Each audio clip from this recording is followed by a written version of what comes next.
بسم اللہ الرحمن الرحیم۔ السلام علیکم ناظرین اکرام، نئی ویڈیو میں آپ کو خوش آمدید کہتے ہیں۔ مڈل ایسٹ کی سیاست کے اندر بھونچال آ گیا، چین نے بڑی چال چل دی، ایران اور افغانستان کا سی پیک میں شمولیت کا اعلان، بھارت اور امریکہ کے لیے بڑی مشکلات کا آغاز، افغانستان سے امریکہ کا بستر گول، مڈل ایسٹ کی سیاست میں بھارت کی حکمرانی کا خواب ادھورا رہ گیا۔ ویڈیو میں آپ کو بتائیں گے کہ کس طرح سی پیک منصوبہ تمام ممالک کے خوابوں کی تکمیل کا منصوبہ ہے اور کس طرح ایران اور افغانستان چین کے تعاون سے اس منصوبے کا حصہ بننے جا رہے ہیں۔ ویڈیو کی تفصیل میں جانے سے پہلے تمام دوستوں سے گزارش ہے کہ ویڈیو کو آخر تک ملاحظہ کریں تاکہ خطے میں تیزی سے بدلتی صورتحال سے آگاہ رہ سکیں۔ ناظرین کرام، پاکستان میں تعینات ایران کے سفیر نے سی پیک کو علاقے کی ترقی اور تعاون کا شاہکار منصوبہ قرار دیتے ہوئے کہا ہے کہ یہ نہ صرف پاکستان چین بلکہ پورے خطے کی تقدیر بدل دے گا۔ سی پیک اور بیلٹ روڈ منصوبہ علاقائی ترقی خصوصاً پاکستان، چین اور ایران کے لیے انتہائی فائدہ مند ثابت ہوں گے۔ یہ منصوبے خطے کی تقدیر بدل کر رکھ دیں گے۔ سی پیک منصوبوں کی حمایت کا غیر معمولی اقدام تہران حکومت کی خارجہ پالیسی میں تبدیلی کا اہم اشارہ ہے، کیونکہ ایرانی سفیر کا کہنا ہے کہ اس میں کوئی شک نہیں کہ سی پیک اور BRI منصوبے خطے کی ترقی اور تعاون کے لیے انتہائی موزوں پلیٹ فارم ہیں، خصوصاً Islamic republic of Iran, Islamic republic of Pakistan اور پیپلز ریپبلک آف چائنا۔ یہ منفرد ترقی کے منصوبے نہ صرف ہمارے لیے فائدہ مند ہیں بلکہ علاقائی تعاون اور ترقی کے ساتھ ساتھ دیگر ممالک کے لیے بھی سود مند ہیں۔ ناظرین اکرام، ایران نے گزشتہ برس چابہار ریلوے لائن منصوبے سے بھارت کو بے دخل کر کے خود اسے مکمل کرنے کا اعلان کیا۔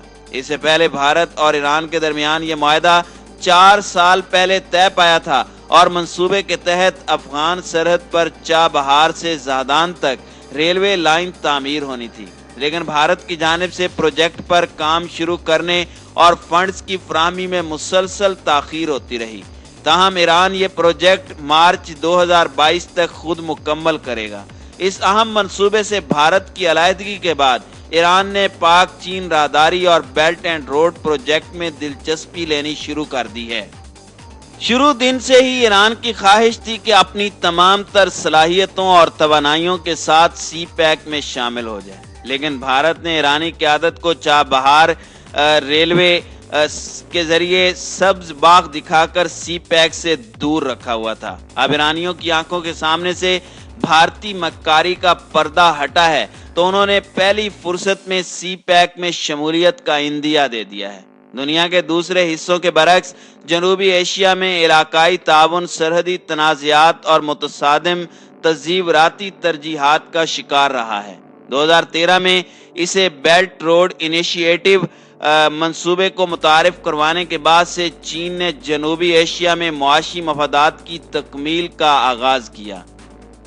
پاکستان چین کا پہلے سے ہی قدرتی طور پر معاشی اور دفاعی اتحادی تھا، جبکہ جنوبی ایشیائی خطہ تزیوراتی طور پر مشرق وسطیٰ کے تجارتی راستوں کے قریب واقع ہے۔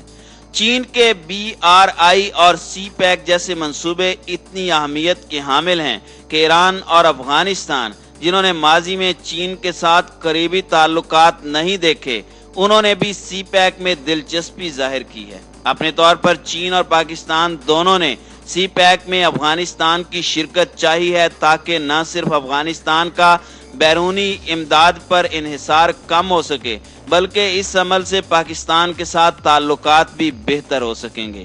اسی لیے سی پیک میں یہ صلاحیت موجود ہے کہ وہ نہ صرف علاقائی شراکت داری کا باعث بن سکے بلکہ پاکستان کے معاشی مفادات بھی حاصل کر سکے۔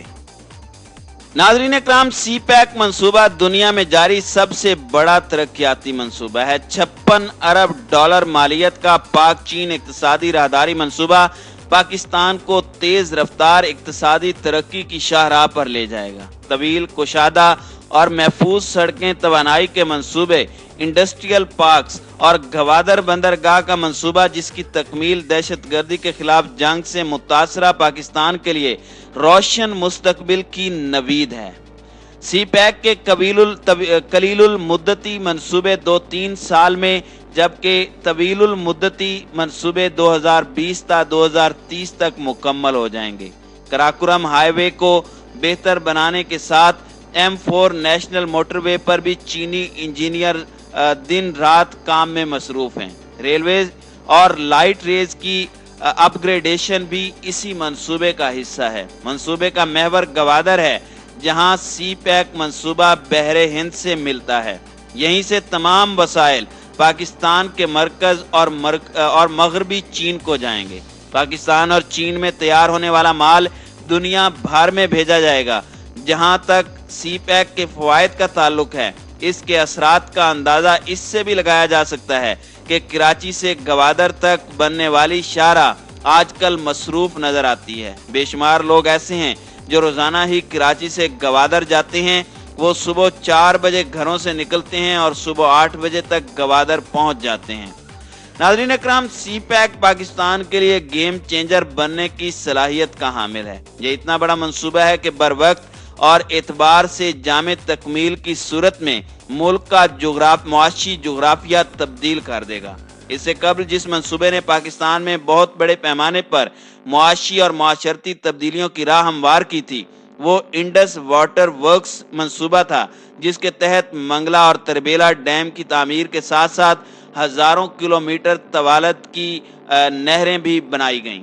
اس کے نتیجے میں اب وہاں سال میں 2 فصلیں ہوتی ہیں۔ جہاں پہلے گھاس کا تنکا بھی نہیں اگتا تھا اور جہاں 1970 کے عشرے تک ویرانہ تھا، وہاں اب ہنستے بستے شہر موجود ہیں۔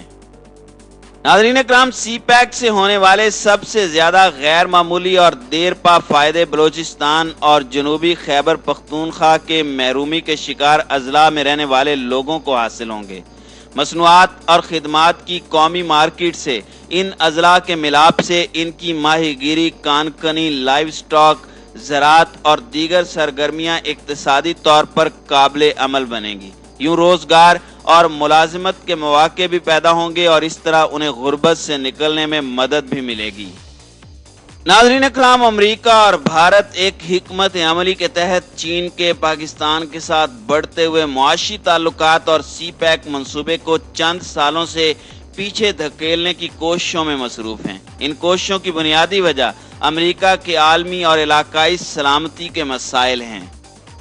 ناظرین اکرام، سی پیک سے متعلق دونوں ممالک کے ترجمانوں نے کافی مواقعوں پر اپنی ناپسندیدگی کا اظہار کیا ہے۔ ان کے خیال میں سی پیک ان کی ایشیا اور چین کے بارے میں منصوبوں میں ایک بہت بڑی رکاوٹ تھی، اس لیے دونوں ملکوں نے مل کر سی پیک کو ناکام بنانے کے مختلف منصوبوں پر کام شروع کیا۔ ان کا ابتدائی حملہ سی پیک کے بارے میں غلط معلومات کی مہم تھی، جس کے تحت پاکستان کے لیے اس منصوبے کی افادیت پر سوال اٹھائے گئے۔ اس منصوبے کا دوسرا اہم جزو پاکستانی حکومت کے لیے سیاسی مشکلات پیدا کر کے اس کے سی پیک سے متعلق عزم کو متزلزل کرنا تھا۔ حالیہ دنوں میں ایران اور افغانستان کے سی پیک منصوبے میں شامل ہونے کے متوقع اعلان پر بھارت اور امریکہ چوکنا ہو چکے ہیں۔ دونوں کو معلوم ہے کہ اگر یہ منصوبہ ان تمام ممالک کو ایک پلیٹ فارم پر جمع کر گیا تو یقیناً امریکہ کو مڈل ایسٹ سے دفع ہونا پڑے گا اور بھارت کی مڈل ایسٹ کے اندر حکمرانی کا خواب ادھورا رہ جائے گا۔